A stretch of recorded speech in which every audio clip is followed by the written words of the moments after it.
그럼 이제 조선에서 식량과 물자를 얻어낸 홍타이지가 다음은 어디로 향해서 갈까요? 명, 바로 맞습니다. 1627년 아버지 누르하치가 넘지 못했던 산해관? 그 전에 있었던 성 영원성을 공격하기로 해야죠. 네. 누르하치에게 첫 패배를 안겨준 원숭환과 그 강력한 지배자로 떠오르는 새로운 홍타이지의 대결. 여러분 생각하기에 결과가 어땠을 것 같으세요? 영원성 거기 포 있잖아요, 대포. 홍익포 있죠. 홍익포. 예. 어떻게 해? 이번엔 또 홍타이지가 준비를 이기죠. 잘 했겠죠. 그런데 이번에도 홍타이지가 패배했습니다. 이번에도요? 네. 타이지로 대포를 막았어야죠. 쏘면은 타이지로 탁 튕겨가지고 다시 반동으로. 역시 역시 아, 달라. 날렸어야 되는데. 아, 지원 씨는 제가 생각한 그 이상을 항상 얘기를 해줍니다. 너무 창의적이야. 왜요? 그럼 공격을 원숭이로 하라 그러죠. 그러면. 에이, 원숭이가. 그거나 이거 뭐예요 이게? 에이, 원숭이가 사람한테 어떻게 이겨요? 네, 이번에도 원숭아니 앞세웠던 최강의 무기 홍익포를 꺾어서 영원성을 넘기는 어려웠던 와, 거예요. 홍익포가 대단했구나. 하지만 홍타이지는 여기서 포기하지 않고 새로운 작전을 구사합니다. 자, 지도를 보면서 한번 설명해 볼까요? 여기 보면 자, 이전까지 후금은 만리장성의 동쪽 끝, 즉 관문인 산해관과 영원성을 공격할 방법만 생각했던 거예요. 네. 그런데 자, 홍타이지는 자, 그동안 몽골족의 땅이라고 해서 함부로 건너갈 수 없었던 만리장성 너머를 뚫고 갈 방법을 한번 생각해 본 겁니다.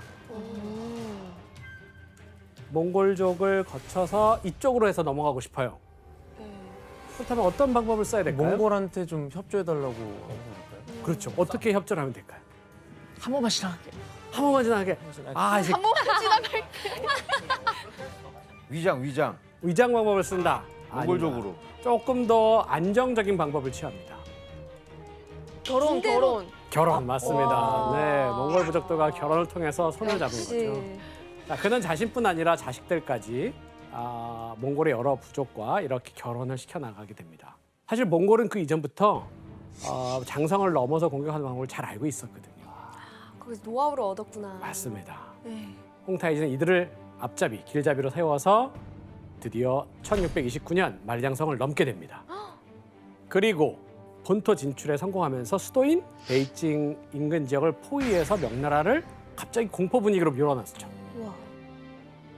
자, 그런데 홍타이지의 이 성공은 또다시 좌절되고 말아요. 누구 때문에 이게 좌절됐을까요? 원숭환? 맞아요. 와. 예, 두 번이나 후금. 이게. 또 원숭한 때문에. 진짜 대단한 사람이네. 진짜 대단한 장군이었나 보다. 그러니까요. 대단하다. 자, 후금을 가로막았던 명예장군 원숭아니 이때도 자, 국경을 넘었다는 소식을 들으니까 재빨리 산해가 있던 군대를 이끌고 베이징으로 와서 후금군을 막아줬던 거예요. 진짜 와, 대단하다. 명나라 보물이네. 네. 근데 와, 그럼 홍타이지 입장에서는 진짜 어떻게 해서든 이걸 제거하고 싶어야 되는데 맞습니다. 뭐 어떤 방법이 있을까요? 맞습니다. 홍타이지는 이때 원숭안을 없애지 못하면 중원 정벌을 할 수 없을 거다라고 하는 생각이 직감적으로 왔을 것이고 그렇게 고민을 하던 중에 자, 베이징 근처에서 명나라 황제의 환관들을 포로로 사로잡게 됩니다. 자, 여기서 문제 내겠습니다. 아, 알겠습니다 저는.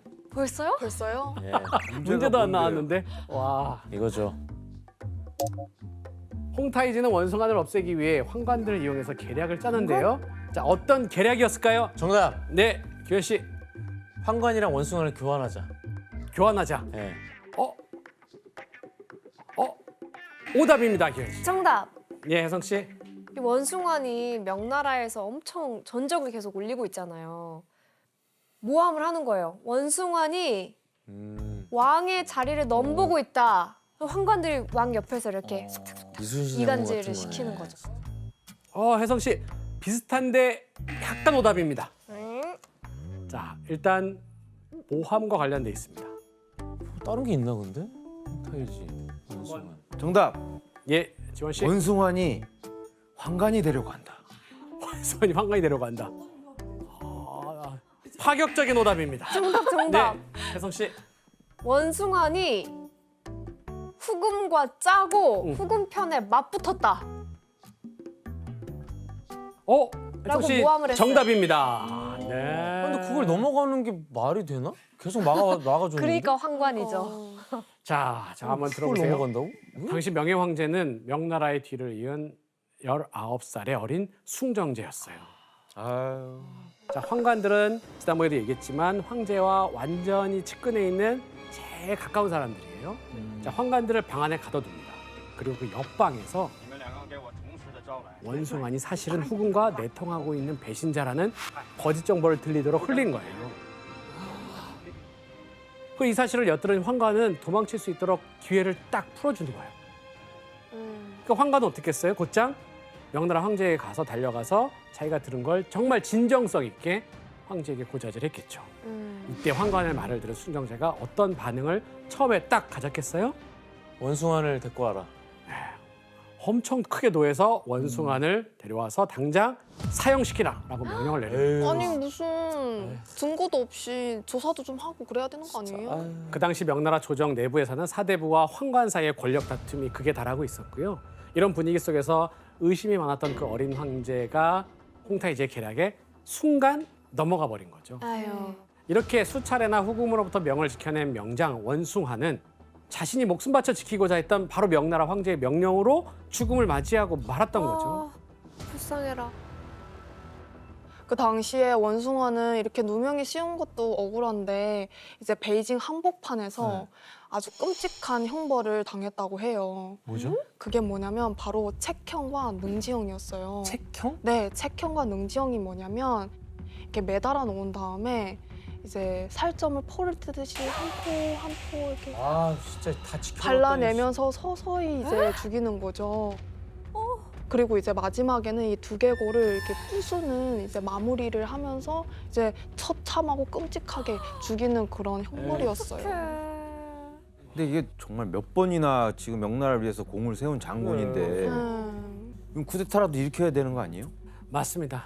한번 이런 사건을 겪게 되면 다른 명나라 장군들은 어떻게 되겠어요? 열심히 하겠어요. 맞죠. 어리석은 황제에게 실망하게 되죠. 이후에 많은 병사를 이끌고 후금에 투항하는 일들까지 생기게 됩니다. 와. 게다가 홍타이지는 홍위포를 만드는 장인들을 찾아서 홍위포를 자체적으로 제작하는 데에도 성공하게 됩니다. 와. 자, 원숭아는 제거했죠. 홍위포 개발하는 데 성공하면서 이제 드디어 기세등등해진 홍타이지는 북쪽에서 명나라를 둘러싸고 있던 몽골의 여러 부족들이 있겠죠. 그들까지도 완전히 정복을 해나가기 시작합니다. 그럼 홍타이가 즉위한 지 10년 만에 후금의 영토가 어떻게 달라졌는지 한번 확인해 보겠습니다. 저 위쪽 다 먹었겠네.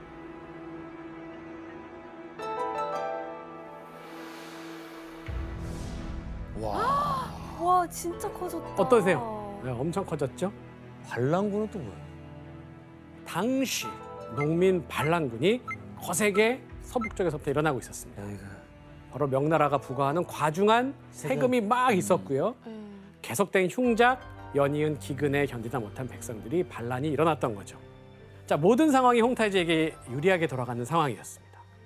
홍타이지는 기존의 여진이라고 하는 민족 명칭을 만주라고 하는 새로운 이름으로 바꾸어서 선포를 하게 되는 겁니다.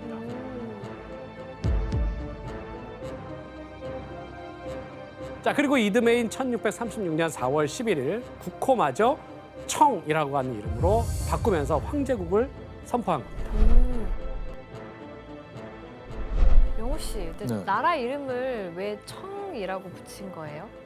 뭐 여러 가지 재밌는 얘기들이 있는데요. 그 중에 하나가 저 명나라라는 뜻이 밝을 명자를 쓰고 있는데 저게 태양을 뜻한대요. 근데 태양은 뜨겁잖아요. 불이 나면 뭘로 끄죠? 물로. 물로. 예. 그래서 물을 뜻하는 풀을 청. 예. 아. 그래서 빛을 물로 끄겠다. 오. 청나라라는 이름을 불을 썼다고 제압하겠다. 합니다. 네, 불을 제압하겠다. 진짜 의미 있다. 교수님 그러면은 이제 어쨌든 청나라 이게 황제국을 또 선포를 했으니까 그럼 홍타이지가 황제가 바로 되는 건가요? 그러겠지 뭐. 네, 일단 올라가는 겁니다. 근데 올라가기 위해서는 일단 널리 알려야 되니까 네. 사람들을 불러 모으고 황제의 즉위식을 거행해야 되는 거 아니에요? 네. 자, 이 즉위식은 홍타이지가 만주족의 한이자 몽골족을 통일한 칸을 넘어서 한족을 지배하는 중국 대륙의 황제로 올라서는 이 삼중의 지위를 한꺼번에 얻는 아주 중요한 자리였습니다. 그래서 만주족 신하들은 물론이군요. 자신이 정복했던 몽골족의 주요 인사들까지 또 투항한 한족 장군들까지 모두 모았죠. 마침내 홍타이지가 즉위식에서 하늘에 대고 황제가 되겠다는 제문을 읽자 그 자리에 참여했던 모든 사람들은 바닥에 엎드려서 뭘 했을까요? 예를 올리면서 네. 황제로 맞이하는 예식을 올리게 됩니다. 절하는 거죠. 근데 그냥 절이 아니겠죠. 3개의 구들의 맞습니다. 네. 삼배 구고두레라고 부르는데요. 3번 무릎을 꿇고 9번 머리를 조아리는 거였어요. 왜 그렇게까지 하라? 당시 여진족에서 신하가 되겠다, 복속하겠다라고 한 뜻을 담은 외적인 의례, 퍼포먼스였습니다. 네. 이때 그간 경쟁해왔던 홍타이지의 형들도 앞으로는 홍타이지한테 충성을 다하겠다고 하늘에 맹세하게 되죠. 하지만 즉위식에서 황제의 입지를 다지는 데에 좀 한계가 있었어요. 자, 누구도 얕잡아 볼 수 없을 만한 황제에 걸맞는 업적이 필요했던 거죠. 네. 그래서 홍타이지가 계획한 것이 있었는데 바로 조선을 정복하는 것이었습니다. 자, 그는 왜 이런 생각을 여기서 했을까요? 저 즉위식에 조선에 그게 누가 안 왔네요. 아니요. 오긴 옵니다. 2사람이 왔어요. 너무 적게 왔나? 20명 왔어야 되는데 2명이 왔나? 자, 정묘호란 때는 조선과 무슨 관계를 지금 맺었죠? 형제. 형제 관계를 맺었잖아요. 형제는 조선을 완전히 굴복시킨 신하로 삼은 건 아니잖아요. 그렇죠. 그러니까 조선을 정복한다면 자신의 황제로서 위험을 오히려 이제 만방에 떨칠 수 있는 기회로 만들 수는 있었겠죠. 또 조선을 신하로 삼으면 조선이 이제 더 이상 명과 협력해서 우리를 공격할 가능성도 없앨 수 있었던 거예요. 또 명과 전쟁할 때 각종 전쟁 물자도 받을 수 있었겠죠. 그래서 조선을 쳐야 되겠다라고 하는 명분, 전쟁을 위한 꼬투리를 잡고 있었는데, 그런데 이런 야망에 불을 지펴준 사건이 발생하는 거죠. 바로 홍타이지 황제 즉위식에서 모두가 허리를 숙이고 머리를 굽히고 바닥에다가 머리를 조아리고 있는데, 조선의 사신들만이 몸을 숙이지 않고 뻣뻣하게 서서 삼배 구고들의 예를 하지 않았던 거였습니다. 아니 근데 저렇게 많은 사람들이 이게 군중 심리가 있어서 다 하면은 막 뭐야 어떻게 이게 모르게 할 수도 먼저 있는데 할것 같은데. 그 꿋꿋이 그렇게 와 안 하고 있었던 이유는 뭐예요? 네, 사실 지금의 시각으로 쉽게 이해되지 않을 수도 있습니다.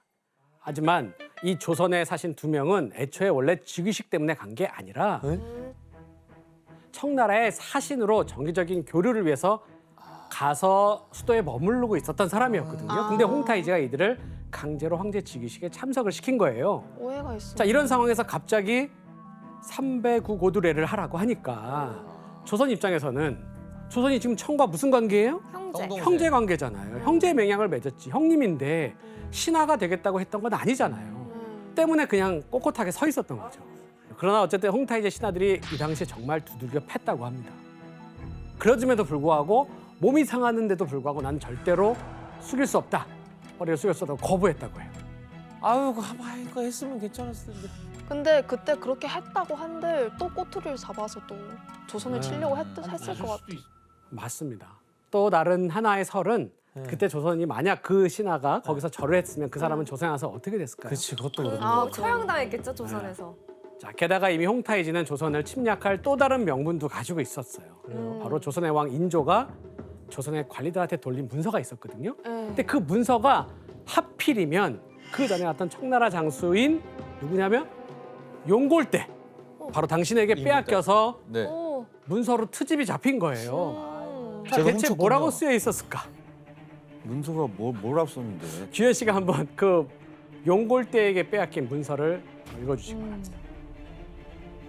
정묘호란 때는 부득이 임시로 화친을 허락했다. 하지만 오랑캐의 욕구는 날로 커져 공갈이 날로 심해지고 있다. 이에 힘의 강약과 형세를 헤아리지 않고 정의로 결단을 내렸다. 그들과의 관계를 끊으려 하니 용감한 사람은 종군을 자원하여 난국을 헤쳐나가자. 들어보니까 홍타이지가 뭘 트집 잡았는지 에휴, 우리 영호 씨는 좀 느낌이 오시죠? 이거 보니까 바로 만주어가 튀어나오네요. 뭐라고 튀어나와? 이거 와부 이거 죽여 이랬더니 과부? 와부. 와부? 이건 조선이 후금과의 관계를 완전히 끊겠다라고 하는 뜻이 담겨 있는 문서라는 의미에서 싸우겠다는 거죠. 절화교서, 화의를 끊는다라고 하는 교서라고 알려져 근데 있습니다. 그만큼 세금을 뭐 엄청 그쵸. 달라고 했을 것 세패를 같아요. 엄청 뜯어갔으니까. 자, 청나라는 이 문서를 내세워서 조선이 먼저 형제 맹약을 깼다라고 하면서 전쟁의 명분으로 삼았던 거예요. 네. 즉 전쟁이 모두 조선과 인조 때문에 일어난 것이다라고 하는 명분으로 탓을 돌리고 있는 거죠. 자, 실제로 드라마 연인에서는 대체 병자호란이 누구 탓인가 마침 이야기하는 장면이 있거든요. 한번 같이 들어볼까요? 한켠에선 전하께서 오랑캐의 비위를 맞추지 못해 침략을 당했다 욕하고, 다른 쪽에선 오랑캐의 비위를 맞추느라 허리를 굽혔다 손가락질한다. 대관절 어찌해야 저들이 전하를 능멸하는 것을 그만두겠는가? 어찌해야? 그런데 저하께서는 왜 이리 화가 나신 것이옵니까? 혹 저야말로 적을 막아내지 못한 전하를 무능하다 여기시옵니까? 닥쳐! 아니옵니다, 저하. 저들은 명부의 결전이 다가올수록 후방의 조선을 견제하고 조선의 식량과 병사를 얻길 원했으니 이를 위해서라면 어떤 핑계를 대서라도 조선을 침략했을 것이옵니다. 조선의 임금과 조정이 무능하고 나약해서 전쟁이 일어났단 말들은 그저 전쟁의 책임을 조선에 떠넘기려는 저들의 술책일 뿐이옵니다. 그러니까 사실은 지금 최근의 연구 성과를 굉장히 많이 반영을 하고 있는 부분이에요. 이게 한국의, 그러니까 조선의 왕과 우리가 준비를 너무 잘 못해서 전쟁을 자초했다라고 하는 게 더 많았었는데, 그런 것도 물론 있지만 지금 청의 홍타이지가 갖고 있는 폭력성, 제국성, 침략성이 원래 있었기 때문에 어떻게든지 명분을 찾으려고 했던 거잖아요. 네. 울고 싶은데 뺨을 딱 때려주는 약간 이제 그런 격이 됐던 거죠.